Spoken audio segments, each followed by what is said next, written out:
Bab 311. Haha, bagus. Ayo lawan. Xiang Shaoyun tertawa terbahak-bahak dan mengayunkan pedangnya ke arah peri iblis. Meskipun melancarkan serangan sebelumnya telah menghabiskan sekitar setengah energinya, niat bertarungnya melonjak, dan dia terlalu menikmati permainan ini untuk berhenti. Menggunakan 9 langkah neter milik Overlord, dia menari-nari di sekitar 2 pita hitam yang dikirim oleh peri iblis sambil mengayunkan pedangnya berulang kali, mencoba memutusnya. Namun, pita hitam itu terbuat dari sutra yang dihasilkan oleh ulat sutra gelap Raja Iblis. Karena itu, pita tersebut sangat tahan lama, dan ditambah dengan energi peri iblis yang menyatu di dalamnya, pita tersebut dapat menyerang dengan kekuatan besar dan mampu melawan serangan pedang Xiang Shaoyun. Sebagai jenius nomor 1 dari perkumpulan darah iblis, peri iblis memiliki kemampuan bertarung yang mengesankan, setara dengan Wulong Fei. Xiang Shaoyun bertarung dengannya, namun gagal mengalahkannya secara langsung. Mereka tampak seimbang, menyajikan pemandangan pertempuran sengit bagi para penonton. Sementara itu, Wulong Fei berdiri di samping, ekspresinya terus berubah seiring dengan kebencian yang memenuhi hatinya. Xiang Shaoyun belum sepenuhnya mengalahkannya, tetapi dengan gangguan mendadak dari peri iblis, tampaknya dia telah kalah dalam pertarungan. Bahkan, cukup banyak orang yang berbisik-bisik tentang hal itu. Dia mendengar semuanya dengan jelas, dan hatinya dipenuhi dengan kemarahan. Karena kau ingin melawan 2 lawan sendirian, aku akan mengabulkan permintaanmu, kata Wulong Fei sambil menyerbu ke arah Xiang Shaoyun. Xiang Shaoyun, tunjukkan kartu truf terakhirmu atau kau akan mati sekarang juga. Wulong Fei meraung dan mengirimkan banyak energi pedang ke arah Xiang Shaoyun. Dia langsung menyerang dengan kekuatan penuh, tidak memberi peri iblis kesempatan untuk mengambil pujian atas kekalahan Xiang Shaoyun. Pada saat itu, Hua Honglou bertanya kepada Liang Zuangmin dengan cemas, apakah kita perlu membantu? Tidak, ini adalah pertarungan kakak Yun untuk meraih kejayaan. Tidak seorang pun boleh ikut campur, kata Liang Zuangmin. Bagaimanapun, aku sangat ingin melihat seberapa kuat kakak Yun. Aku yakin dia akan menjadi pemenang akhirnya. Xiang Shaoyun bagaikan kolam dalam yang menyimpan rahasia tak berujung sejak mereka bertemu. Di wilayah rune hantu, Xiang Shaoyun membantunya mendapatkan jantung batu bumi. Kemudian, ia memasuki dan meninggalkan wilayah rune hantu sendirian, mengalahkan anak petir dan 4 pedang dewa, dan sekarang, ia bahkan telah mencapai prestasi bertahan melawan Wulong Fei dan peri iblis. Bahkan, ia tampak lebih kuat dari Wulong Fei. Apa yang akan dia lakukan selanjutnya? Akankah dia mengalahkan Wulong Fei dan peri iblis sekaligus? Liang Zuangmin sangat ingin mengetahui jawabannya. Sementara itu, pertempuran lainnya masih berlangsung meskipun tidak banyak orang yang memperhatikannya. Baik Chen Zilong maupun Wu Qi mengerahkan seluruh kekuatan mereka. Pertempuran itu sengit, dan mereka berimbang. Keduanya menderita luka-luka, dan tampaknya pemenang tidak akan muncul dalam waktu dekat. Chen Zilong hanyalah kultivator alam transformasi tingkat 9 akhir, sedikit tertinggal dibandingkan dengan Wu Qi yang merupakan kultivator alam transformasi tingkat puncak. Jika pertarungan berlarut-larut, Wu Qi akan memiliki keunggulan. Memperpanjang pertarungan tidak akan menguntungkan Chen Zilong. Karena itu, dia memutuskan untuk mengakhiri pertempuran dengan satu bentrokan terakhir. Wu Qi, jika kau bisa selamat dari serangan ini, aku akan mengakui kekalahan, kata Chen Zilong. Sesosok kilin muncul di belakangnya sementara lengannya mulai bersinar dengan cahaya merah. Akhirnya, sisik-sisik mengerikan mulai tumbuh di lengannya. Itulah wujud sejati dari jurus kilin. Wu Qi dapat melihat bahwa Chen Zilong akan menggunakan kartu andalannya. Dia mulai melafalkan sebuah kitab suci, menyebabkan penghalang emas di sekitarnya menjadi lebih tebal dan kuat. Pada saat yang sama, telapak tangannya bersinar dengan emas yang gemerlap saat sebuah simbol Buddha terbentuk. Kemarahan kilin. Chen Zilong mengayunkan lengannya ke depan, mengirimkan lidah api kilin yang tebal. Api itu kemudian mengambil bentuk kilin api sebelum menyerbu ke arah Wu Qi. Suara mendesis memenuhi area tersebut karena suhu api yang sangat tinggi, yang bahkan setara dengan api inti bumi milenium. Itu adalah api yang cukup kuat untuk mengubah senjata raja sekalipun menjadi terak. Pada saat yang sama, Wu Qi juga melepaskan serangannya. Surga Buddha. Dia menghentakkan telapak tangannya ke depan, dan saat dia melakukannya, penampakan seorang Buddha muncul di belakangnya. Sang Buddha juga menghentakkan telapak tangannya yang besar ke depan, mengirimkan simbol Buddha berwarna emas terang ke arah kilin api. Gemuruh. Gemuruh. Kedua serangan itu bertabrakan, menciptakan gelombang kejut yang dahsyat. Kedua serangan itu sangat merusak. Awalnya, kedua serangan itu seimbang. Tetapi secara bertahap, penampakan Buddha mulai meredup. Di sisi lain, kilin api masih tampak sekuat sebelumnya dengan nyala api yang dahsyat berkobar di sekitarnya. Seolah dirasuki kilin, mata Chen Zilong memerah. Dia tampak seperti orang gila yang mengerikan yang kehilangan akal sehatnya dan hendak membunuh Wu Qi. Sebenarnya, Wu Qi mampu sedikit menekan Chen Zilong di awal pertarungan. Tetapi Chen Zilong telah mengaktifkan darah kilinnya, menyebabkan kekuatannya langsung melonjak, memaksa Wu Qi mundur lebih dari 10 langkah sambil batuk darah. Meskipun Wu Qi mundur, Chen Zilong terus maju. Wu Qi tidak lagi mampu mengumpulkan kekuatan untuk menghentikan lawannya, dan kematian kemungkinan besar akan menjadi takdirnya. Kakak senior. Ziyong berteriak panik. Ia ingin membantu, tetapi seorang biksu parubaya di sampingnya menghentikannya. Ziyong, kau tidak bisa pergi. Orang itu sudah gila. Jika kau pergi, kau akan mati. Tapi aku tidak bisa membiarkan kakak senior mati. Ziyong cemas. Wu Qi tidak akan mati, kata biksu parubaya itu dengan penuh percaya diri. Saat tinju Chen Zilong tiba, mata Wu Qi terpejam, dan telapak tangannya disatukan di depan dadanya seolah-olah sedang menunggu kematiannya. Tiba-tiba, Chen Zilong berhenti, tinjunya terhenti tepat di depan Wu Qi, menyelamatkan lawannya dari takdir kematian. Chen Zilong menarik tinjunya dan menghela napas panjang. Matanya perlahan kembali normal, begitu pula lengannya. Amitabha, terima kasih, wahai dermawan, karena telah membebaskanku. Ini adalah kekalahanku, kata Wu Qi terus terang. Chen Zilong mengangguk. Itu pertarungan yang bagus. Setelah mengatakan itu, dia terhuyung dan batuk mengeluarkan seteguk darah. Seketika, auranya meredup. Wu Qi pun tidak lebih baik keadaannya. Meskipun dia berdiri dengan punggung tegak sempurna, darah juga menetes dari mulutnya, bukti bahwa lukanya juga tidak ringan. Bisa dikatakan bahwa Chen Zilong menang dengan harga yang sangat mahal. Jika orang lain menyerangnya sekarang, dia akan benar-benar tak berdaya. Melihat itu, Li Yaxuan segera bergegas mendekat dan berjaga di sisinya. Bab 312. Pertarungan antara Chen Zilong dan Wu Qi telah berakhir. Bagi para penonton, itu adalah pertarungan yang memuaskan untuk disaksikan. Aku tak pernah menyangka putra kilin akan sekuat ini. Dia bahkan mampu mengalahkan Moha Cicada. Sepertinya paviliun tepi awan telah mendapatkan seorang jenius luar biasa lagi. Putra kilin bukanlah anggota eksklusif paviliun tepi awan. Lebih tepatnya, dia adalah keturunan klan Chen, klan seorang kaisar dari kota tepi awan. Dia hanya akan tinggal di paviliun tepi awan untuk berkultivasi selama beberapa tahun. Di masa depan, dia akan menjadi pilar yang menopang klan Chen. Bagaimanapun juga, Chen Zilong pasti akan tumbuh menjadi pribadi yang luar biasa. Lihatlah, Xiang Shaoyun bahkan lebih mengesankan. Dia melawan Wu Longfei dan peri iblis sekaligus. Bagaimana Xiang Shaoyun bisa sekuat itu sehingga dua jenius teratas bersedia bekerja sama melawannya? Xiang Shaoyun bertarung melawan dua lawan sendirian. Dia telah sepenuhnya melepaskan kekuatan 9 langkah neter milik Overlord-nya saat dia menari-nari sambil mengayunkan pedang petir ungunya dengan liar.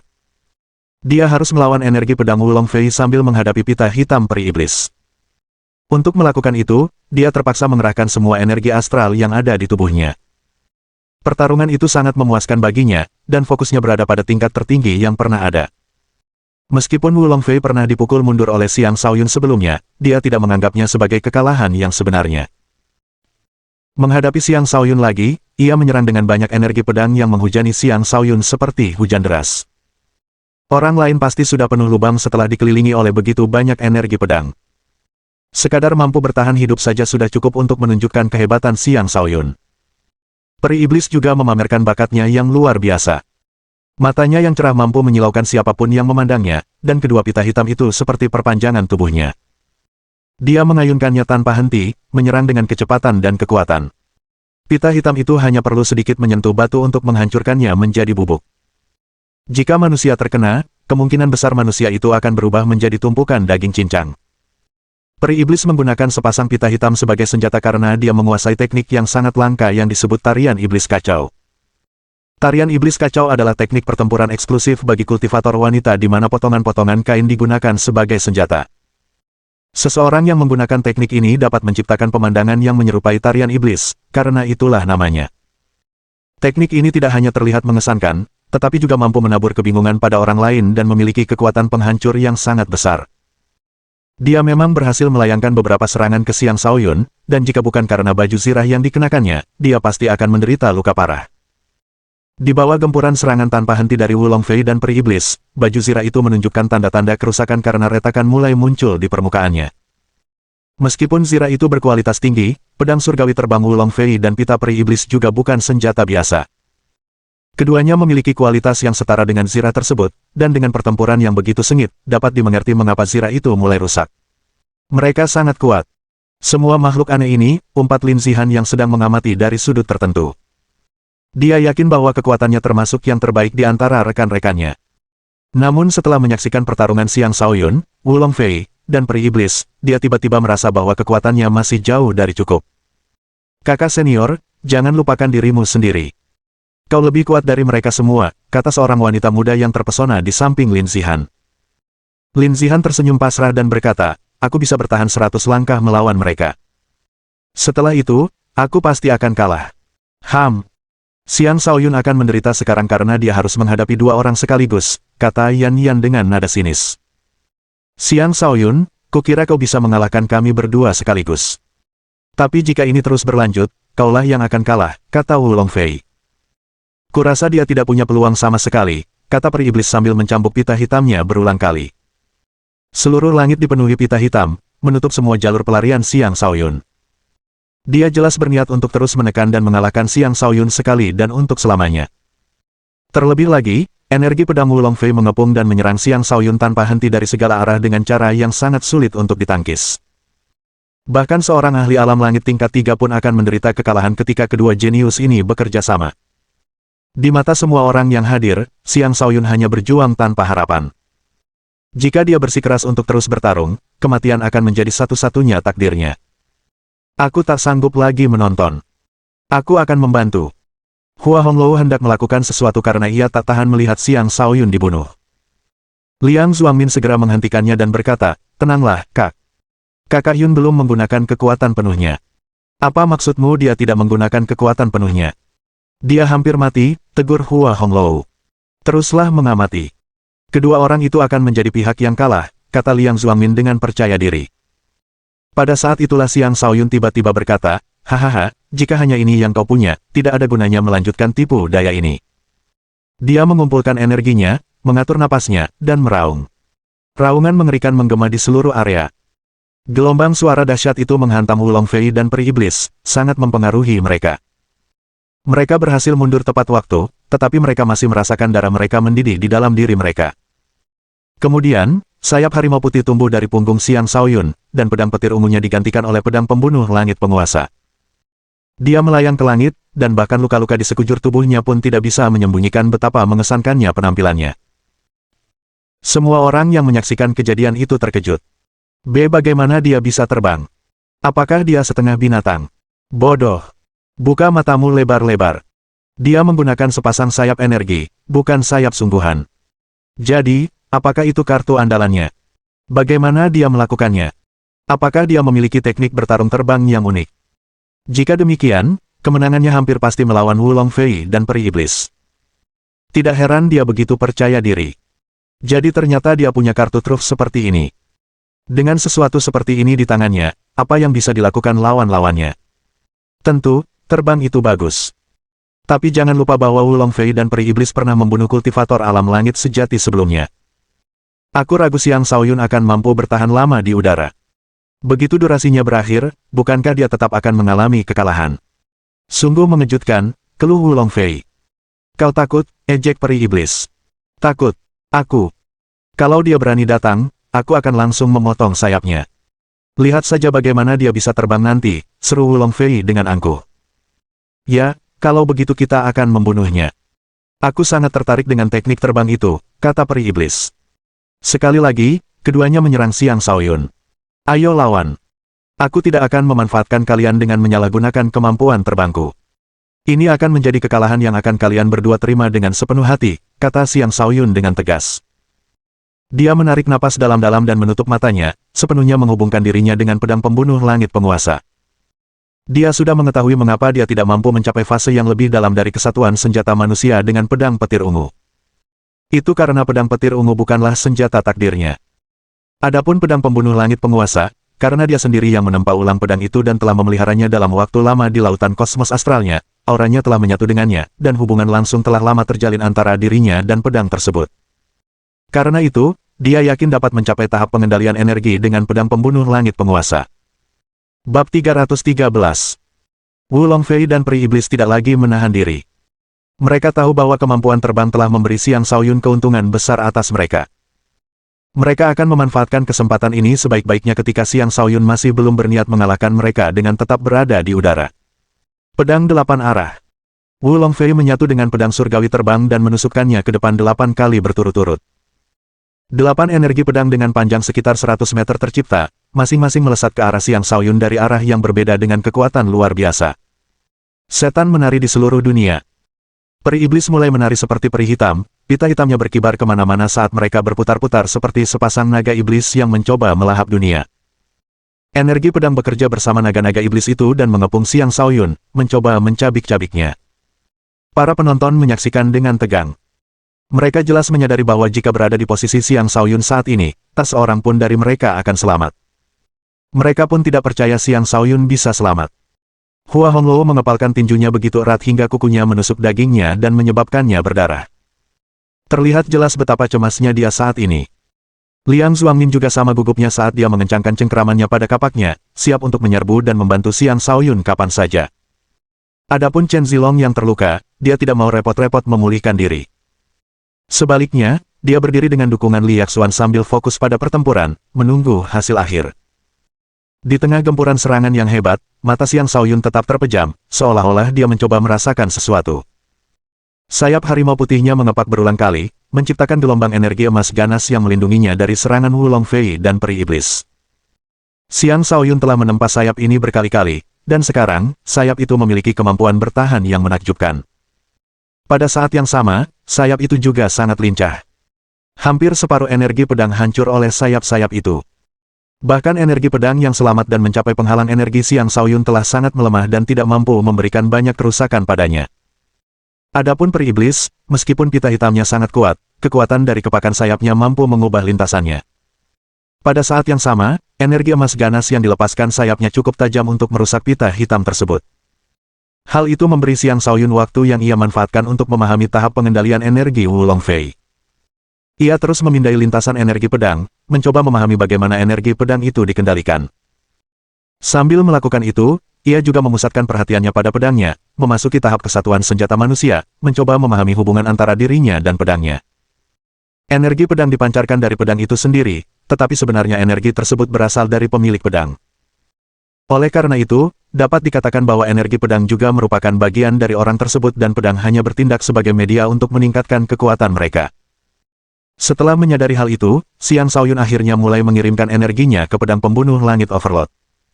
Penempaan ulang pedang pembunuh langit Overlord telah selesai dengan energi ungu dan emas. Dengan demikian, pedang itu sepenuhnya mampu menerima kekuatan petir dan emas ke dalamnya, menjadi senjata duelemen. Petir ungu bawaan dan energi emas ganas bercampur menjadi satu di dalam pedang, sementara kehadiran naga dan harimau melonjak ke tingkat yang menakutkan. Tepat ketika Wu Longfei dan peri iblis mendekati Xiang Shaoyun untuk membunuhnya, matanya akhirnya terbuka. Pada saat itu, seolah-olah dua pedang tajam melesat keluar dari matanya. Saatnya serangan balasan. Xiang Shaoyun meraung dan mengayunkan pedangnya.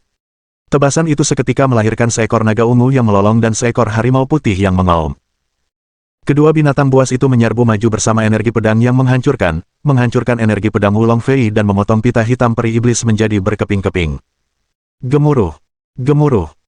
Serangkaian ledakan yang memekakkan telinga bergemuruh sementara aura naga dan harimau yang kuat menyelimuti area tersebut.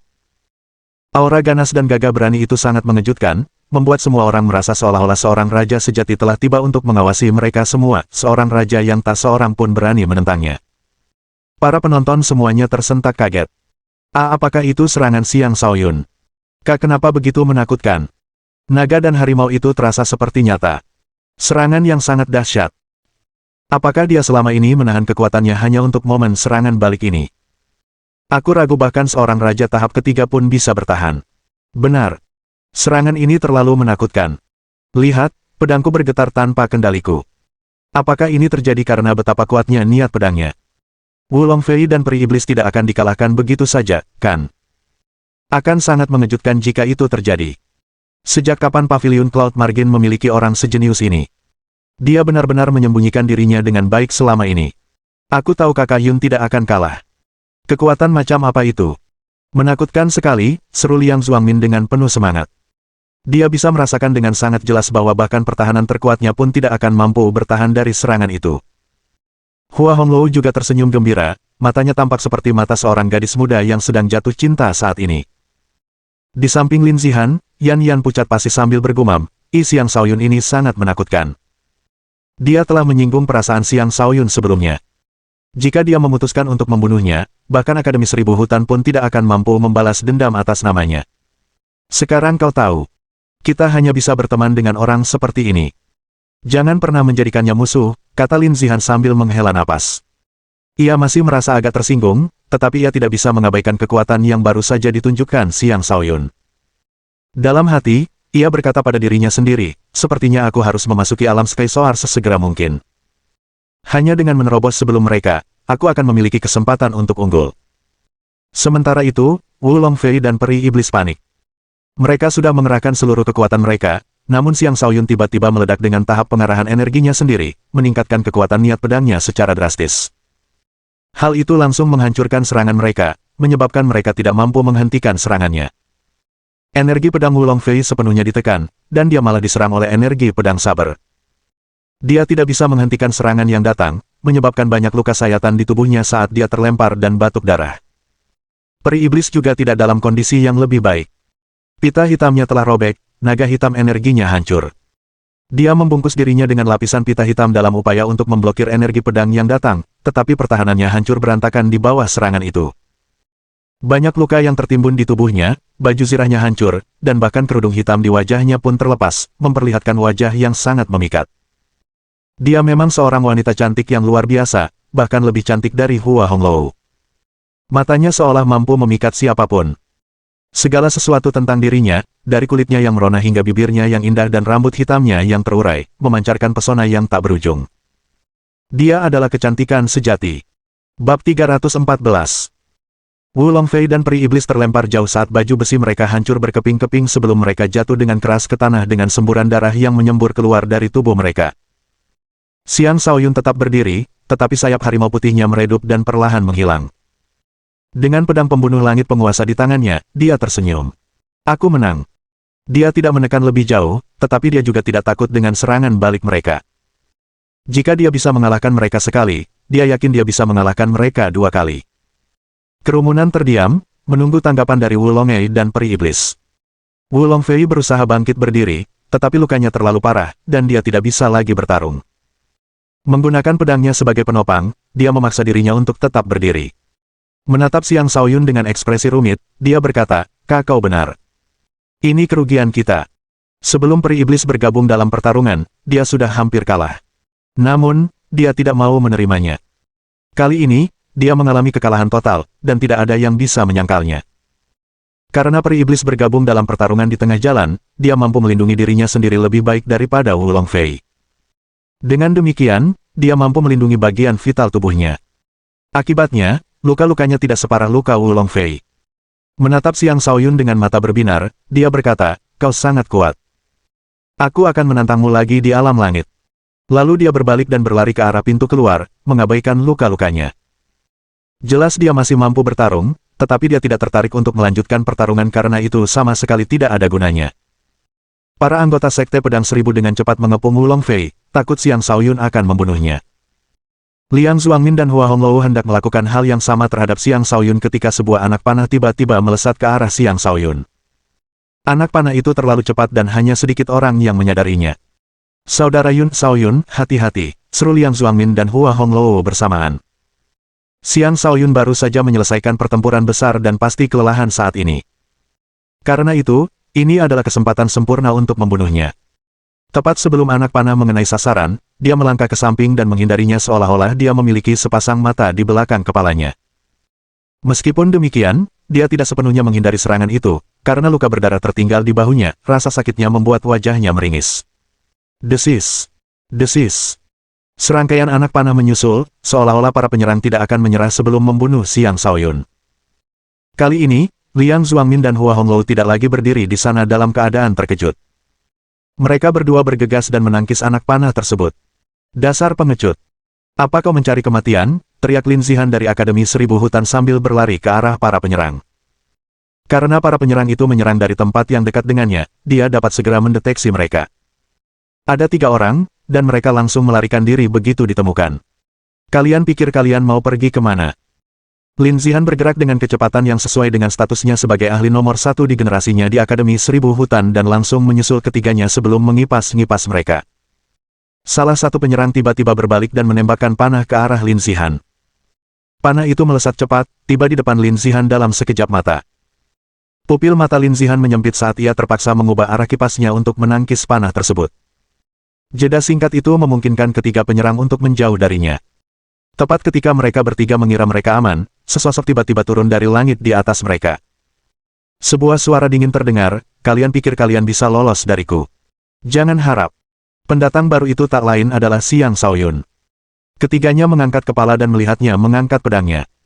Dengan satu tebasan, energi pedang memenuhi udara di atas mereka, dan banyak kilat menyambar mereka. Mereka sangat terkejut, dan mereka segera membangun pertahanan mereka dengan harapan dapat memblokir energi pedang. Sayangnya bagi mereka, Xiang Shaoyun adalah salah satu yang telah mencapai tahap persatuan pedang manusia. Niat pedangnya tak terbendung, dan merobek penghalang energi mereka seperti kertas. Ketiganya meraung marah, tetapi itu tidak mengubah nasib mereka. 3 kepala terpisah dari tubuh mereka. Bang! Bang! Ketika ketiga kepala itu jatuh ke tanah, mereka meledak menjadi 3 gumpalan kabut darah, menampilkan pemandangan yang cukup menjijikkan. Adapun ketiga mayat tanpa kepala itu, mereka tetap berdiri, bermandikan buyuran darah mereka sendiri. Serangan Xiang Shaoyun sangat bersih dan efisien, membunuh 3 orang seketika tanpa membuang waktu. Prestasi itu sekali lagi mengejutkan banyak orang. Lin Zihan menyaksikan prestasi itu dari jarak dekat, dan itu begitu menakutkan sehingga dia tidak bisa menahan diri untuk tidak gemetar. Dia menelan ludah dan berpikir dalam hati, kukira dia sudah tidak mampu bertarung lagi, tapi sepertinya dia masih memiliki kemampuan bertarung yang menakutkan. Xiang Shaoyun mendarat di tanah dan tersenyum pada Lin Zihan sambil berkata, terima kasih atas bantuannya. Aku akan mengingat kebaikan ini. Haha, kakak Xiang terlalu sopan. Aku hanya membantu karena aku tidak suka orang-orang hina seperti mereka, kata Lin Zihan sambil tertawa terbahak-bahak. Apapun yang terjadi, aku akan mengingat kebaikan ini, kata Xiang Shaoyun dengan sungguh-sungguh. Pada saat itu, Liang Zuangmin dan Hua Honglou juga tiba. Saudara Yun, apakah kau baik-baik saja? Tanya Liang Zuangmin. Jangan khawatir, kakak. Aku baik-baik saja, kata Xiang Shaoyun. Ketiga orang itu sepertinya anggota aliansi petir. Sialan, kata Hua Honglou setelah melirik ketiga mayat itu. Tidak masalah siapa mereka. Aku tidak akan menyesal membunuh mereka, kata Xiang Shaoyun dengan acuh tak acuh. Sepertinya si bocah petir masih sangat tidak senang dengan kekalahannya, kata Liang Zuangmin. Jika dia tidak didukung oleh Raja Petir, wakil kepala pavilion, aku pasti akan memberinya pelajaran saat aku kembali, kata Hua Honglou dengan kesal. Abaikan saja dia. Aku perlu mencari tempat untuk memulihkan diri dulu, jadi aku mungkin akan tinggal di sini selama 2 hari lagi, kata Xiang Shaoyun dengan wajah agak pucat. Meskipun ia masih memiliki sedikit kemampuan bertarung, ia tidak akan mampu bertahan lebih lama lagi. Pertempuran berulang telah memaksanya untuk menggunakan kartu andalannya. Selain itu, ia juga menderita luka serius. Bahkan bergerak pun sangat sulit baginya sekarang. Lagi pula, ia tidak ingin pergi begitu saja. Apa yang akan ia lakukan jika seseorang menunggu di luar untuk membunuhnya? Dia telah membuat terlalu banyak musuh ketika menantang aliansi petir. Jika tidak, dia tidak akan mengalami penyergapan oleh seorang raja saat memasuki tanah mata air jiwa. Ketika Xiang Shaoyun meninggalkan perlindungan Liang Zuangmin dan Hua Honglou, kerumunan akhirnya mulai berdiskusi dengan riuh. Xiang Shaoyun itu sekarang tak dapat disangkal lagi adalah yang terkuat di generasi ini. Bahkan Wu Longfei dan peri iblis telah dikalahkan. Dia adalah seorang jenius yang luar biasa hebat dalam kultivasi. Saya tidak pernah menyangka akan muncul kuda hitam. Sepertinya reputasi Cloud Margin Pavilion akan semakin meningkat mulai sekarang. Selain Xiang Shaoyun, mereka juga memiliki Chen Zilong. Jika mereka bisa memasuki alam langit melayang, mereka pasti akan menjadi yang terkuat di alam itu juga. Orang-orang seperti mereka adalah para jenius yang akan selalu melampaui rekan-rekan mereka. Orang-orang seperti kita seharusnya hanya fokus pada metode terobosan yang lebih dapat diandalkan. Bab 315. Sementara para jenius dari berbagai organisasi berjuang keras di negeri mata air jiwa, aura terobosan yang dahsyat tiba-tiba melesat keluar dari paviliun tepi awan. Aura tersebut menyelimuti seluruh paviliun tepi awan, menyerap semua energi spiritual dalam radius 1000 km. Selain itu, Untaian energi astral turun dari langit di atas, menghadirkan pemandangan yang mempesona. Seluruh paviliun tepian awan terguncang oleh hal itu, termasuk para tetua yang sedang melakukan kultivasi terpencil. Semua orang ingin tahu siapa yang sedang mencapai terobosan. Akhirnya, semua pandangan tertuju pada suatu lokasi penting di paviliun tepian awan. Aura ini terasa seperti milik wakil kepala paviliun, Raja Petir. Apakah dia telah menembus ke alam kaisar? Pasti itu dia. Dia telah melakukan kultivasi terpencil sejak 2 tahun lalu, dan dia telah bersumpah untuk tidak pergi sebelum mencapai terobosan. Sepertinya dia telah berhasil. Paviliun batas awan kita telah mendapatkan kaisar lagi. Kita selangkah lebih dekat untuk menjadi organisasi tingkat 4. Ini patut dirayakan. Haha, Raja Petir telah menjadi kaisar petir. Ini benar-benar prestasi yang patut diksianmu. Dengan kekuatan energi petir, bahkan kaisar lain pun harus berhati-hati di sekitarnya. Mari kita tunggu kaisar petir keluar dari pengasingannya. Ini adalah kesempatan yang menggembirakan. Mereka yang berada di faksi Raja Petir sangat gembira, sementara mereka yang memiliki hubungan buruk dengan faksi tersebut merasa iri, tetapi mereka menyembunyikan rasa iri mereka dengan baik. Banyak faksi dengan ukuran berbeda ada di dalam paviliun batas awan, menghadirkan lanskap politik yang rumit. Wajar jika terjadi perebutan kekuasaan internal. Beberapa aura tersembunyi dapat dirasakan berjaga di beberapa arah. Mereka menjaga Raja Petir di saat-saat terakhirnya menuju terobosan. Orang-orang ini adalah kaisar paviliun, dan mereka tidak keberatan memberikan bantuan mudah kepada Raja Petir saat ia sedang mencapai terobosan. Ketika semua energi spiritual telah terserap, kilat mulai muncul dari langit di atas. Kilat-kilat itu turun ke dunia di bawah, tetapi kilat-kilat itu tidak terbentuk secara alami. Sebaliknya, kilat-kilat itu ditarik secara paksa oleh seseorang. Gemuruh. Gemuruh. Semua orang bisa merasakan jantung mereka berdebar kencang seiring dengan gemuruh petir, seolah-olah kilat menyambar jantung mereka. Saat kilat berhenti muncul, sesosok ungu melayang ke langit. Tawa menggema di udara saat sosok itu berteriak, "Haha. Aku, Raja Petir, akhirnya menjadi kaisar. Hahaha."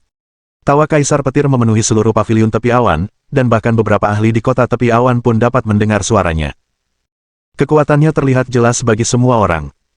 "Selamat, wakil kepala paviliun, atas pengangkatanmu menjadi kaisar," banyak suara terdengar mengucapkan selamat kepadanya. Seorang kaisar adalah sosok yang jauh melampaui banyak orang lain. Setiap kaisar memiliki kekuatan untuk membalikkan lautan dan sungai, mampu melakukan keajaiban. Ini adalah ranah yang diidamkan banyak raja. Terobosan Kaisar Petir adalah peristiwa yang harus diperhatikan oleh seluruh kota batas awan. Bahkan para ahli dari banyak kota terdekat akan datang untuk memberi selamat kepadanya. Ini adalah kejayaan yang diraih berkat kekuatan. "Haha, kalian semua terlalu baik," kata Kaisar Petir, mengamati semua orang dari ketinggian di langit. Kaisar Petir tampak berusia sekitar 40 tahun. Ia memiliki wajah persegi, rambut pendek, sepasang mata tajam, dan tubuh yang tegap. Arus listrik berputar-putar di sekujur tubuhnya, dan seluruh dirinya tampak dipenuhi kekuatan dengan aura yang sangat dominan. Saat ia berhasil menembus batas, ia telah mencapai alam Sky Soar tahap pertama akhir, melewati tahap pertama awal dan tengah.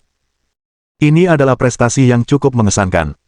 Tepat pada saat ini, sekelompok orang muncul dari kejauhan. Mereka menuju ke paviliun batas awan. Bergerak dengan kecepatan yang sangat tinggi, mereka tiba di depan paviliun batas awan tak lama setelah terlihat. Kaisar Petir baru saja menjadi kaisar dan sangat bersemangat.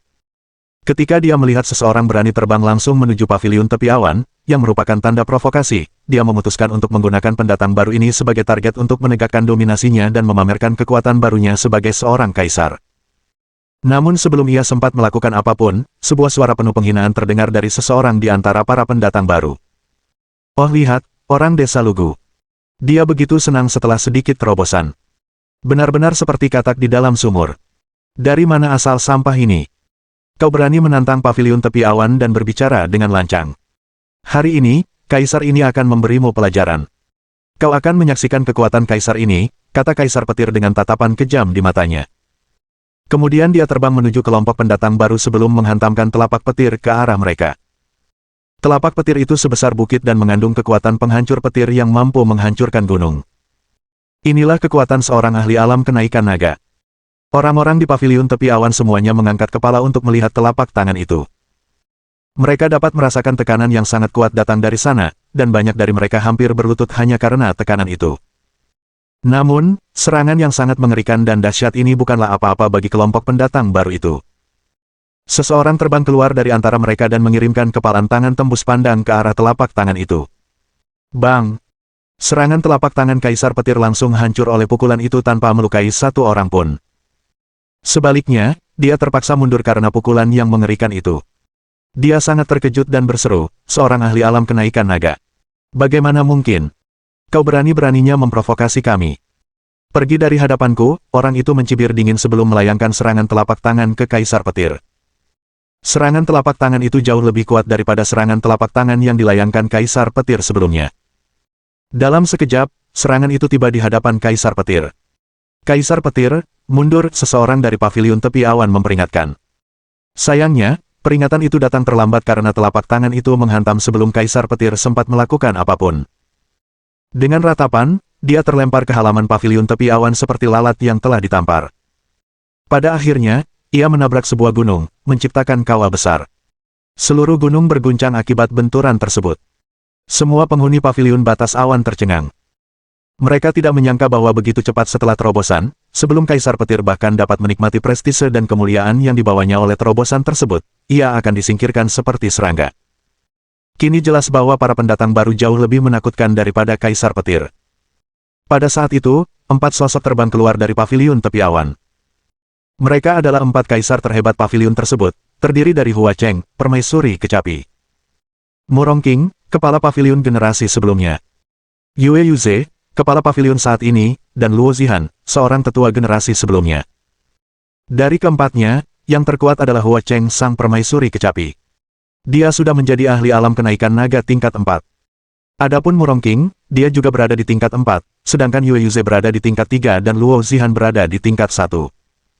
Dapat dikatakan bahwa keempatnya adalah pilar paviliun tepi awan, petarung terkuat paviliun tersebut. Siapa yang berani membuat masalah di paviliun Cloud Margin kami, teriak Yue Yuze, kepala paviliun saat ini. Oh wow, ternyata ada wanita secantik ini di kota kecil ini. Lumayan sekali. Bukannya menjawab Yue Yuze, salah satu dari mereka malah menatap Hua Cheng dengan tatapan penuh nafsu. Bab 316. Orang-orang yang tiba di paviliun tepi awan tidak lain adalah kelompok yang dipimpin oleh Linggu Haonan. Mereka baru saja datang dari Istana Balai Bela Diri. Mereka gagal menemukan Xiang Shaoyun di Istana Balai Bela Diri, dan melalui teknik pencarian jiwa, mereka menemukan bahwa Xiang Shaoyun telah tewas di lembah Sungai Emas. Mereka semua terkejut mendengar berita itu. Karena tidak mau menerima itu sebagai kebenaran, mereka menuju lembah Sungai Emas. Mereka menjelajahi seluruh lembah Sungai Emas dan bahkan berhasil membuka jalan menuju gua bawah tanah. Saat mereka melakukan itu, sejumlah besar energi emas yang ganas bocor keluar, membuat mereka ketakutan. Mereka bahkan tidak dapat menemukan mayat Xiang Shaoyun dan karenanya tidak dapat memastikan apakah dia benar-benar telah meninggal. Mereka kemudian memutuskan untuk datang ke paviliun batas awan, berpikir untuk menggunakan sumber daya yang tersedia di paviliun batas awan sebagai penguasa lokal untuk mencari Xiang Shaoyun. Itu akan jauh lebih baik daripada mencari sendiri. Jika mereka tidak dapat menemukan Xiang Shaoyun di sini juga, mereka tidak punya pilihan selain kembali dan melapor ke sekte. Anehnya, mereka merasakan seseorang menembus alam kenaikan naga begitu mereka tiba. Dan itulah awal tragedi bagi kultivator alam kenaikan naga yang baru saja maju. Harus diakui bahwa Kaisar Petir beruntung sekaligus sangat tidak beruntung. Aku tidak peduli siapa kau. Segera tinggalkan paviliun tepi awan. Jika tidak, jangan salahkan kami atas apa yang akan kami lakukan selanjutnya, kata Yue Yuze kepada orang yang mendambakan Hua Cheng. Orang yang diajak bicara adalah Yun Feng, bawahan Linggu Haonan.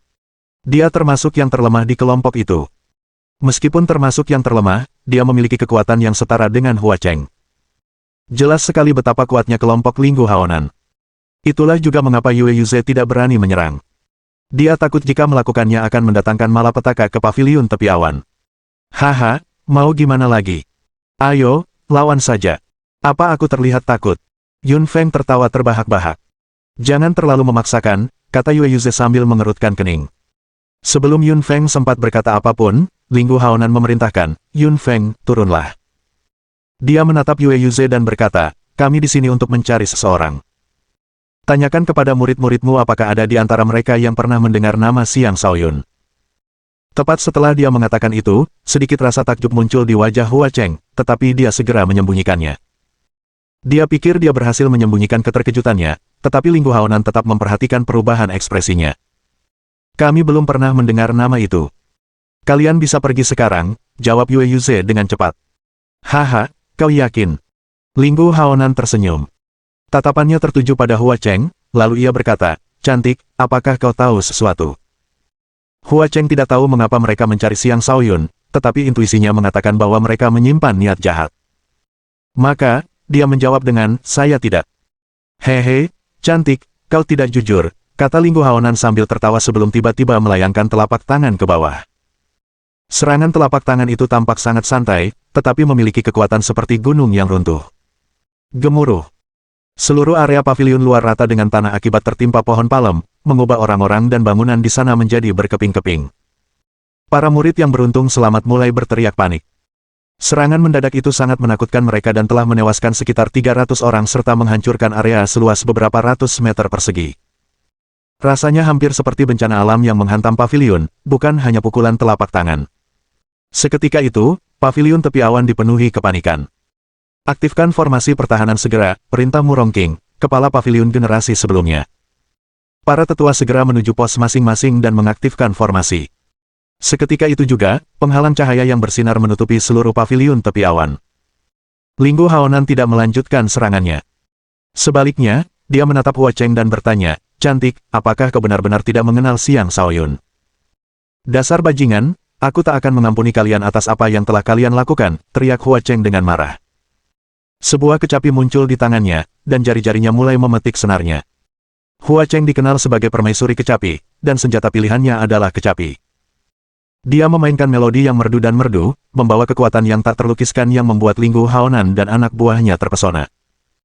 Hua Cheng kemudian meningkatkan kecepatan memainkan kecapi, gelombang suaranya menciptakan 18 senjata yang melesat ke arah kelompok Linggu Haonan.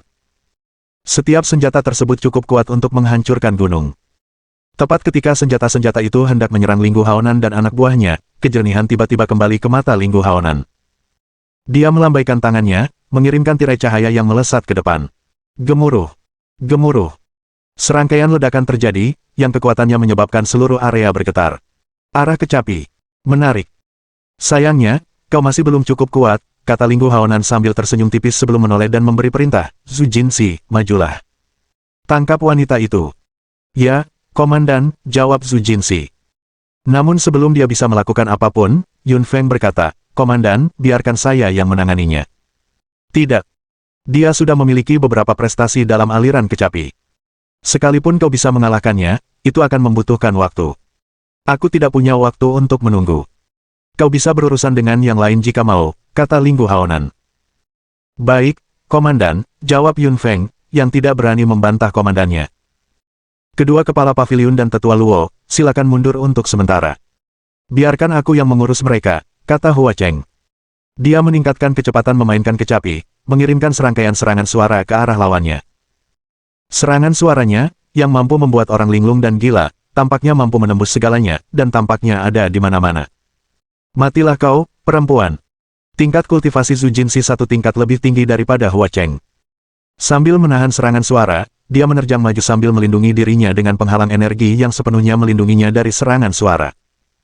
Kemudian dia mengayunkan palu besarnya ke arah Hua Cheng. Hua Cheng mundur sambil memainkan kecapi, mengirimkan banyak senjata yang dibentuk dari gelombang suara ke arah palu yang datang. Tetapi palu itu terlalu kuat, semua serangannya hancur berkeping-keping saat palu itu terus melaju ke arahnya. Wajah Hua Cheng memucat karena ketakutan. Dia tidak pernah menyangka lawannya akan sekuat itu. Lagi pula, dia sudah cukup kuat untuk melawan mereka yang berada di atas level kultivasinya. Meskipun begitu, dia benar-benar tak berdaya di hadapan orang ini. Tepat ketika Hua Cheng hampir gagal menghindari serangan itu, sebuah tebasan pedang muncul dari cakrawala dan melesat lurus ke arah Zhu Jinxi. Itu adalah tebasan yang luar biasa, begitu kuat sehingga semua bulu kuduk Zhu Jinxi berdiri ketika tebasan itu datang. Bab 317. Energi pedang itu bergerak cepat dan tiba dalam sekejap. Linggu Haonan meneriakkan peringatan, Jinxi, hati-hati. Zhu Jinxi terpaksa menarik palunya dan mengayunkannya ke arah tebasan yang datang. Bang! Kedua serangan itu bertabrakan, menciptakan suara memekakkan telinga yang bergemuruh dan bergema di seluruh area. Rasa sakit yang tajam menyerang tangan Zhu Jinxi saat benturan itu merobek kulitnya dan melemparkan palunya. Hua Cheng memanfaatkan celah yang ada dan memetik senar kecapi, mengirimkan serangkaian serangan suara ke arah Zhu Jinxi. Serangan gabungan itu melukai tubuh dan telinga Zhu Jinzi, menyebabkannya meraung kesakitan saat darah mengalir deras dari tubuhnya. Yun Feng, yang seharusnya menyerang Murong King dan Yue Yuze, terpaksa mengubah targetnya dan menyerang Hua Cheng, mencegahnya melanjutkan serangannya terhadap Zhu Jinzi. Karena tidak berani bertindak gegabah, Yun Feng menyeret Zhu Jinzi dan mundur segera setelah ia memblokir serangan Hua Cheng. Bagus sekali. Kau berani melawan kami. Apa kau tidak takut dibantai, kata Linggu Haonan dengan tatapan dingin. Pencarian mereka terhadap Xiang Shaoyun telah menemui banyak komplikasi. Karena itu, dia sudah dalam keadaan marah. Sekarang, karena ada seseorang di kota kecil ini yang benar-benar menentang mereka, amarahnya semakin memuncak. Saat itu, pendatang baru yang telah membantu Hua Cheng akhirnya tiba dari kejauhan.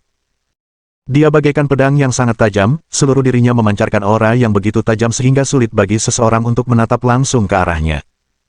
Ia tampak berusia sekitar 30 tahun, dan wajahnya tegas, sikapnya angkuh dan tinggi. Dengan pedang kasar yang tergantung di punggungnya, ia memancarkan aura seorang ahli pedang yang luar biasa. Jika Xiang Shaoyun ada di sini, ia akan menyebut orang ini Kaisar Pedang Du Xuanhao karena terkejut. Benar sekali. Orang ini tak lain adalah Du Xuanhao, Kaisar Pedang, salah satu dari 3 ahli teratas di kota tepi awan. Dia adalah ahli alam kenaikan naga tingkat lanjut dengan kemampuan bertarung yang jauh melampaui Hua Cheng. Tidak heran dia bisa mengalahkan Zhu Jinzi hanya dengan satu gerakan. Saudara Du, seru Hua Cheng kegirangan saat melihat siapa pendatang baru itu. Selain dirinya, ketiga kaisar pavilion tepi awan lainnya juga sangat gembira melihatnya. Mereka semua percaya bahwa dengan kehadiran Du Xuanhao, krisis mereka akan berakhir.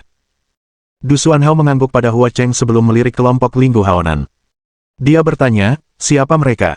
Mengapa mereka menyerangmu? Kami tidak tahu. Mereka mengaku sedang mencari seseorang, tetapi ketika gagal, mereka memutuskan untuk menghancurkan pavilion batas awan sebagai gantinya, kata Hua Cheng. Hehe, tidak masalah siapa kami. Yang penting kau beritahu kami di mana orang itu berada, dan kami akan segera pergi setelah itu. Jika tidak, hari ini adalah hari kehancuran tempat ini, kata Linggu Haonan dingin. Dia menatap Du Xuanhao dengan jijik dan menambahkan, bahkan kultivator alam kenaikan naga tingkat 7 pun tidak dapat mengubah itu.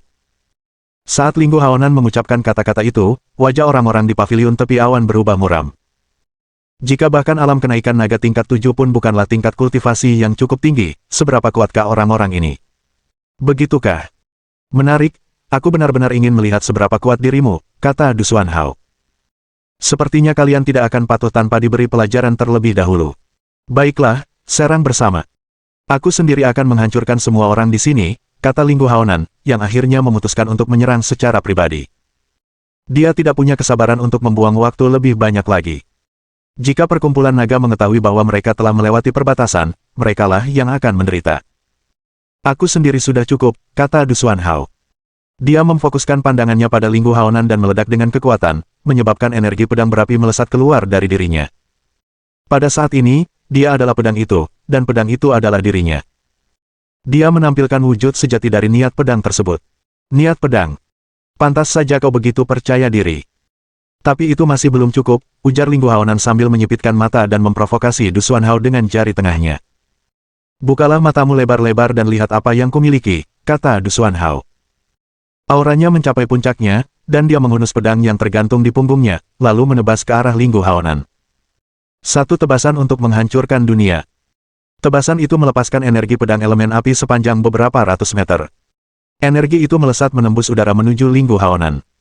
Itu adalah serangan yang sangat dahsyat, dan itu mengisi hati orang-orang di pavilion tepi awan dengan harapan.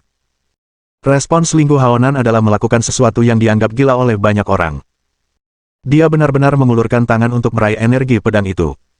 Cahaya putih berkilauan menyelimuti tangannya saat dia menggenggam energi pedang, mengejutkan orang-orang di sana. Hancurkan. Dengan lolongan, energi pedang itu hancur di genggamannya. Du Xuanhao tidak gentar melihat pertunjukan itu.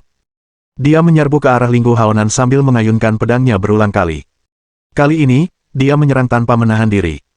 Setiap tebasan lebih kuat dari tebasan sebelumnya, energi apinya bahkan lebih kuat dari api inti bumi milenium. Setiap tebasannya mengandung prinsip mengurangi kompleksitas menjadi kesederhanaan, pedangnya memiliki kekuatan tak terbatas yang mampu dengan mudah membunuh para ahli alam kenaikan naga tingkat 8.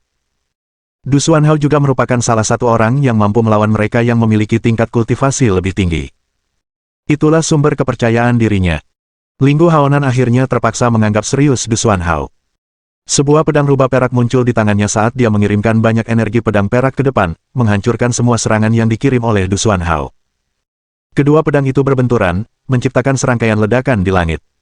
Kekuatan ledakan itu terasa seperti gunung-gunung sungguhan yang runtuh, memenuhi paviliun tepi awan dengan rasa takut. Setelah mengalahkan serangan Du Xuanhao, Ling Guohaonan melesat di udara ke arahnya. Dia mengayunkan pedangnya, melepaskan energi pedang yang bahkan lebih menakutkan daripada yang dikirim Du Xuanhao sebelumnya. Energi pedang itu berubah menjadi rubah perak berekor 7. Rubah itu memperlihatkan taringnya dan tiba di hadapan Du Xuanhao dalam sekejap dengan kecepatan yang terlalu cepat untuk dia bereaksi. Bang! Du Xuanhao mampu menangkis serangan itu dengan kuat, tetapi dia merasa seperti sebuah gunung menimpa dirinya. Seteguk darah menyembur keluar dari mulutnya. Speed! Bahkan seseorang sekuat Du Xuanhao pun tidak bisa menghentikan Ling Guohaonan. Jelas sekali betapa menakutkannya Ling Guohaonan. Lalu apa gunanya jika kau tahu niat pedang? Dengan kekuatan mutlak, aku bisa membantaimu seperti membantai ayam, kata Ling Guohaonan dengan nada menghina. Dia melanjutkan serangannya, seolah tidak berniat mengampuni lawannya. Hua Cheng sangat terkejut. Ia segera memainkan kecapinya, mengirimkan gelombang suara ke arah Du Xuanhao. Ketika gelombang suara itu mencapai Du Xuanhao, ia meraung, dan auranya melonjak ke tingkat yang baru. Membunuh. Bab 318. Simfoni Saber. Memasuki medan perang, pedang di tangan. Mata pedang, berpesta dengan darah musuh, menyebarkan kekuatan kemana-mana, tak seorang pun berani membangkang. Itulah inti dari niat bertempur yang terkandung dalam melodi yang dimainkan Hua Cheng. Hal itu membuat Du Xuanhao merasa seolah-olah dia sedang berada di medan perang, membuatnya melupakan segalanya dan hanya fokus untuk membunuh musuh di hadapannya dengan tekad yang tak tergoyahkan. Du Xuanhao mengerahkan seluruh kemampuan bertarungnya, termasuk potensi tersembunyi yang belum ia temukan. Matanya memerah saat ia mulai menebas pedangnya dengan ganas. Kekuatan di balik tebasannya meningkat, seketika memenuhi seluruh langit dengan energi pedang yang mengelilingi dan menyerang Ling Guohaonan. Ling Guohaonan jelas tidak menyangka Du Xuanhao tiba-tiba menjadi begitu kuat. Pertumbuhan kekuatan yang dikombinasikan dengan niat pedang kini cukup untuk menjadi ancaman baginya. Setelah memblokir beberapa serangan berturut-turut, penghalang energinya dihancurkan oleh energi pedang, dan luka tertinggal di bahunya, yang membuatnya menjadi marah. Serangga terkutuk sepertimu berani melukaiku. Matilah. Dia meraung dan melepaskan lebih banyak kekuatan, lalu mengayunkan pedang rubah perak dengan membabi buta, menghancurkan energi pedang Du Xuanhao. Kemudian dia menggunakan teknik pedang yang ampuh yang menciptakan banyak rubah perak yang menerkam Du Xuanhao dari segala arah. Pembantaian rubah ilusi. Rubah-rubah itu memiliki kemampuan untuk menjebak orang lain dalam ilusi, dan mereka juga mampu melakukan serangan fisik yang kuat. Setelah potensi kekuatannya terpacu oleh alunan kecapi, niat pedang Du Xuanhao mencapai level baru saat pedangnya terbang dari tangannya dan menyerang melalui kemauannya. Dia benar-benar telah mencapai tahap pengendalian pedang. Pedang yang tampak kasar itu membesar hingga lebih dari 1000 kali lipat, menghancurkan segala sesuatu yang ada di jalannya. Rubah-rubah perak itu langsung hancur oleh pedang tersebut, yang kebal terhadap serangan ilusi mereka. Bagaimana ini mungkin? Ling Guohaonan dipenuhi rasa tidak percaya. Namun, keterkejutannya tidak berlangsung lama, karena ia sekali lagi menyerang dengan teknik yang berbeda. Kedua pedang itu berbenturan dengan sengit, dan energi pedang menghujani dunia di bawah, menyebabkan penghalang pertahanan paviliun batas awan bergetar tanpa henti. Ini adalah pertarungan antara kaisar-kaisar terkemuka. Tanpa penghalang pertahanan, gelombang kejut dari pertempuran mereka saja sudah cukup untuk menghancurkan seluruh paviliun tepi awan. Di sampingnya, Hua Cheng semakin pucat seiring berjalannya waktu, dan darah menetes dari jari-jarinya yang digunakan untuk memainkan kecapi. Jelas sekali lagu pertempuran yang dimainkannya sangat menguras energi, sampai-sampai kultivator alam kenaikan naga seperti dirinya pun kesulitan memainkannya. Du Xuanhao tampaknya mampu merasakan bahwa Hua Cheng telah mencapai batas kemampuannya. Dengan raungan, dia mengumpulkan semua kekuatannya ke pedangnya dan melepaskan serangan terakhir ke lawannya. Penghancur matahari dan bulan. Itu adalah tebasan yang tampaknya mampu menghancurkan matahari dan bulan sekaligus, sebuah serangan yang sangat menakutkan. Kobaran api yang dahsyat dilepaskan, dan terasa seolah-olah seluruh dunia telah terbakar. Bahkan Ling Guohaonan pun takut akan serangan mengerikan itu, ia segera mundur dan menunjuk ke arah Hua Cheng. Penunjukan itu sangat cepat dan sulit diperhatikan.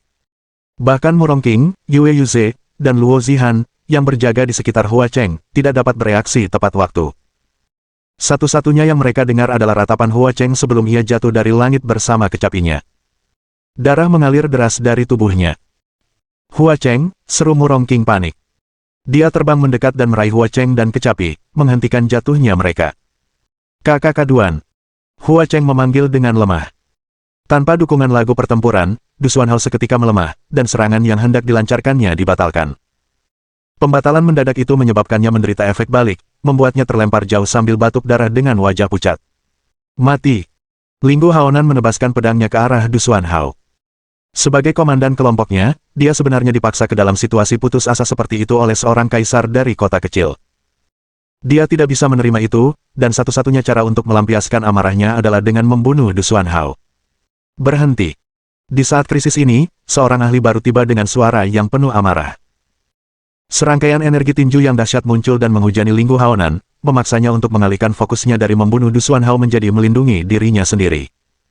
Siapa yang berani menghalangi jalanku? Apa kau sudah bosan hidup, umpat Linggu Haonan? Seorang lelaki tua muncul tanpa suara di samping Du Xuanhao dan berkata, aku tidak tahu siapa kau, tetapi ini adalah kota batas awan, bukan tempat di mana kau bisa melakukan apapun yang kau mau.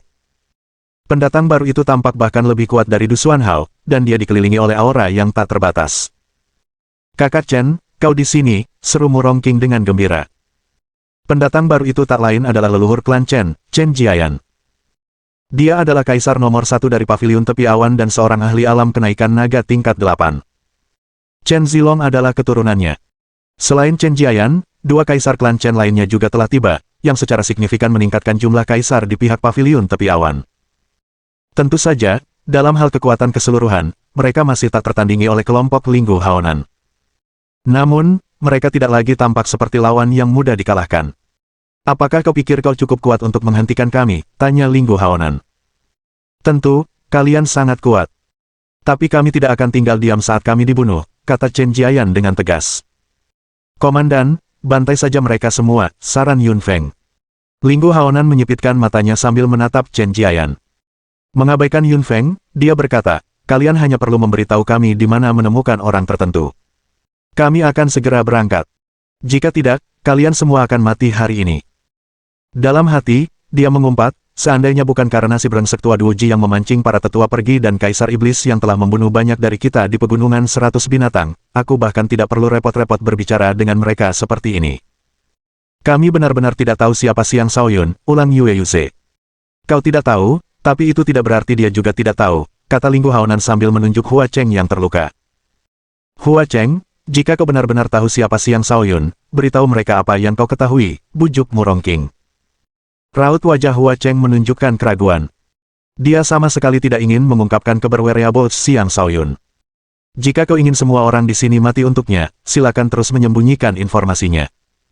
Kami masih punya cara lain untuk menemukannya, peringatkan Linggu Haonan. Dengan susah payah, Hua Cheng akhirnya berkata, dia tidak ada di sini. Dia telah pergi ke negeri mata air jiwa. Di manakah negeri mata air jiwa? Tanya Linggu Haonan dengan gembira.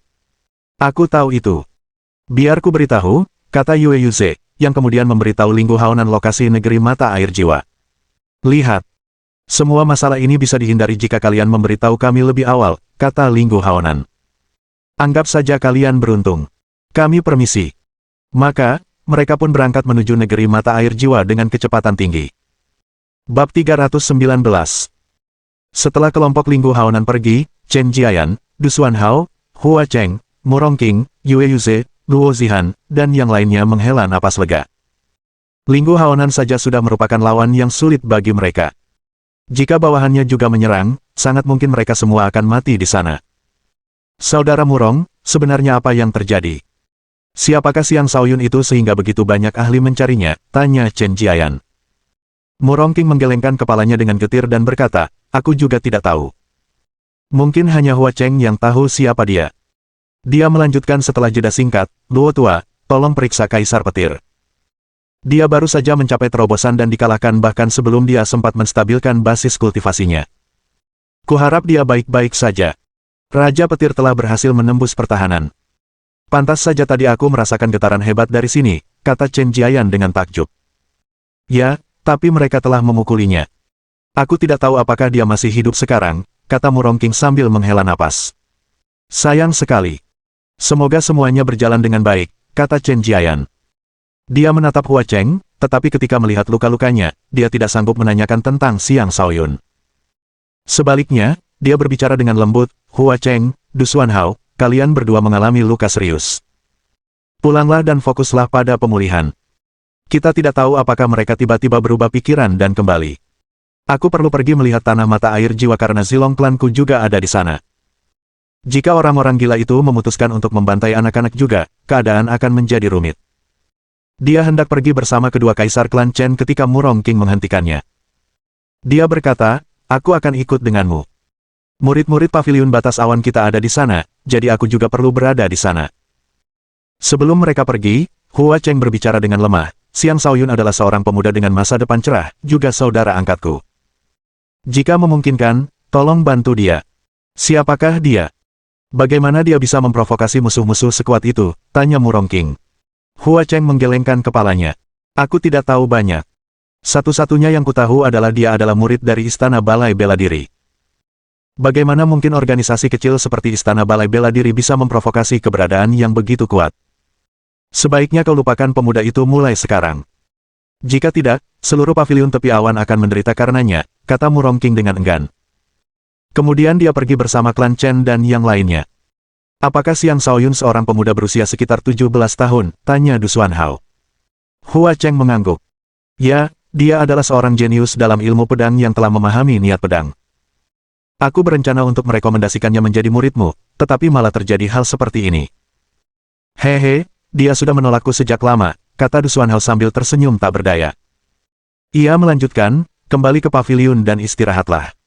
Aku juga akan pergi untuk melihat-lihat. Sebelum menunggu jawaban Hua Cheng, ia berangkat ke arah yang sama dengan rombongan Murong King. Meskipun terluka cukup parah, ia masih cukup sehat untuk melanjutkan perjalanan. Lagi pula, ia sudah mengonsumsi beberapa pil dan cairan penyembuh. Di negeri mata air jiwa, setelah mengalahkan Wulong Fei dan Peri Iblis, reputasi Xiang Shaoyun menyebar luas. Para murid dari berbagai organisasi hanya bisa terkesima melihat kehebatannya. Satu hal yang tak bisa dilupakan banyak orang adalah sepasang sayap harimau putih yang ditunjukkan Xiang Shaoyun. Mereka semua percaya bahwa itu adalah teknik terbang yang ampuh, yang membangkitkan keserakahan banyak orang. Bagi kultivator manapun, teknik pertempuran terbang sangat bermanfaat. Oleh karena itu, beberapa orang mulai merencanakan untuk menangkap Xiang Shaoyun sebelum dia pulih dan merebut teknik pertempuran terbang darinya. Sayangnya bagi orang-orang itu, Xiang Shaoyun dijaga oleh Liang Zuangmin dan Hua Honglou. Mereka akan mengurus siapapun yang mencoba melawannya. Mereka berdua termasuk kultivator terkuat di negeri mata air jiwa, dan hampir mustahil bagi kultivator biasa ini untuk mengalahkan mereka. Selain itu, Lin Zihan bahkan menawarkan diri untuk tinggal di belakang dan berjaga sementara Xiang Shaoyun memulihkan diri. Karena itu, mereka bahkan tidak perlu khawatir kewalahan oleh jumlah musuh yang sangat banyak. Setelah berhasil menggagalkan dua upaya sebelumnya, tidak ada lagi yang berani mencoba. Setelah 2 hari, Xiang Shaoyun pulih cukup signifikan. Namun, dia masih membutuhkan waktu untuk sembuh sepenuhnya karena menderita terlalu banyak luka, meskipun dia memiliki pil penyembuhan dan air mata air spiritual. Meskipun demikian, ia telah pulih cukup untuk melindungi dirinya sendiri. Ia telah memperoleh banyak manfaat dari pertempuran itu. Ia terus-menerus membayangkan pertempuran antara dirinya dan Wulong Fei serta Peri Iblis, mencoba melihat apa yang telah ia lakukan salah dan apa yang telah dilakukan lawannya dengan benar, perlahan-lahan mengembangkan kemampuan dan pengalaman bertarungnya. Variasi seranganku terlalu sedikit. Sepertinya aku perlu menambah persenjataan teknik bertarungku, pikir Xiang Shaoyun dalam hati. Ia memiliki api Yun di dalam dirinya, namun ia tidak dapat menggunakan banyak kekuatan api Yun selama pertarungannya dengan Wulong Fei dan Peri Iblis. Sungguh sia-sia memiliki harta karun seperti itu di dalam dirinya. Karena itu, ia merasa perlu untuk meningkatkan jumlah teknik pertempuran yang ia ketahui, dan ia juga perlu meningkatkan teknik pertempuran yang sudah ia ketahui. Namun, itu adalah sesuatu yang hanya bisa dia hadapi setelah meninggalkan negeri mata air jiwa. Dia berdiri dan berjalan menuju Liang Zuangmin dan Hua Honglou. Saudara Yun, bagaimana perasaanmu? Tanya Liang Zuangmin. Xiang Shaoyun tersenyum. Ya, jauh lebih baik. Senang mendengarnya. Ayo kita pergi. Ini hari terakhir sebelum pintu keluar ditutup. Jika kita tidak pergi, kita akan terjebak di sini selama 10 tahun, kata Liang Zuangmin. Terlalu banyak waktu akan terbuang jika kita tinggal di sini selama 10 tahun. Ayo pergi, kata Hua Honglou. Kita harus pergi. Tapi tidak perlu terburu-buru, kata Xiang Shaoyun. Dia menatap Lin Zihan dan berkata, apakah kau mencari mata air jiwa? Lin Zihan menjawab dengan sungguh-sungguh, jika kakak Xiang hanya punya satu, lupakan saja. Tapi jika Anda punya lebih dari satu, saya ingin menukarnya dengan salah satunya. Hua Hongluo menyela sebelum Xiang Shaoyun sempat menjawab. Lin Zihan, apakah tidak ada seorang pun di Akademi Seribu Hutanmu yang memilikinya? Bukankah seharusnya kau berdagang dengan orang-orangmu sendiri? Lin Zihan tersenyum pasrah sambil berkata, jika memang demikian, semuanya akan jauh lebih mudah. Seluruh akademi kita tampil sangat buruk kali ini. Yah, sumber jiwa itu terlalu berharga, dan kita tidak punya cukup untuk diri kita sendiri. Kurasa sebaiknya kau lupakan saja, jawab Hua Hongluo mewakili Xiang Shaoyun. Lin Zihan menghela napas. Benar. Kalau begitu, aku permisi dulu.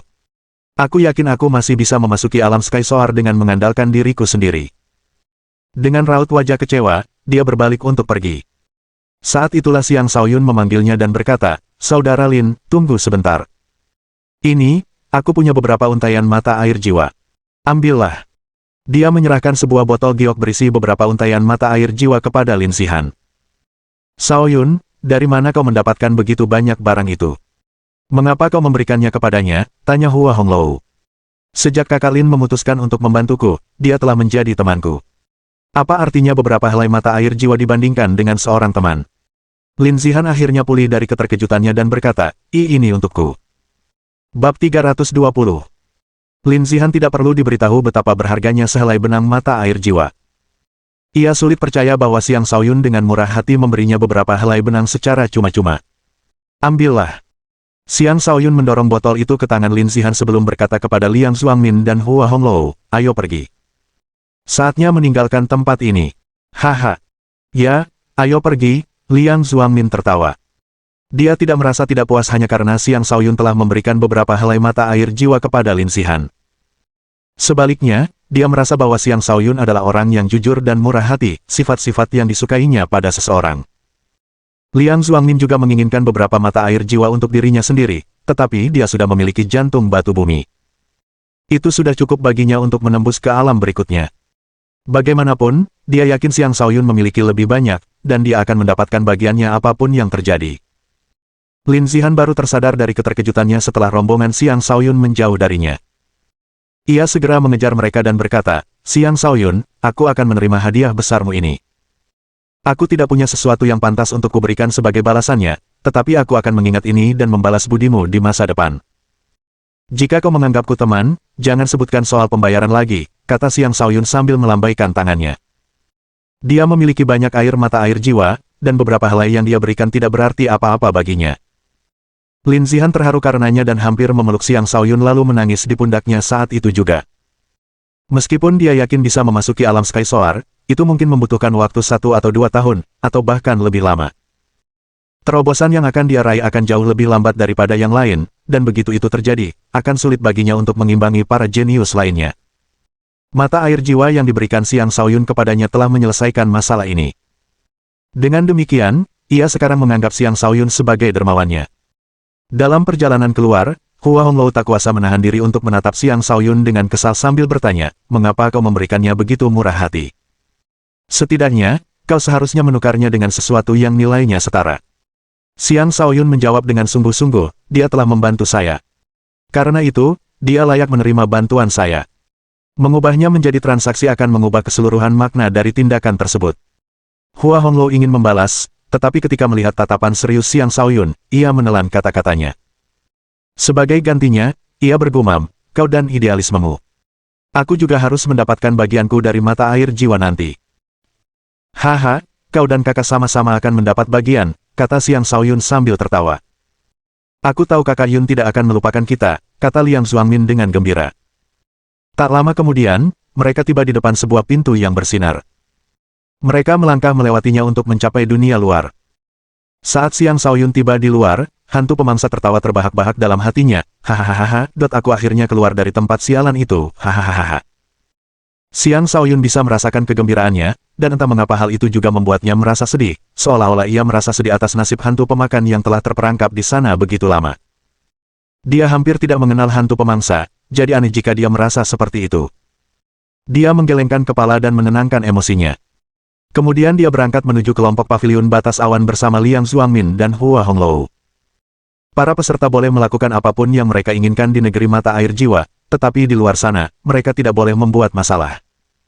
Itu adalah aturan yang ditetapkan oleh berbagai organisasi. Tentu saja, aturan itu tidak mutlak karena pelanggar aturan akan selalu ada.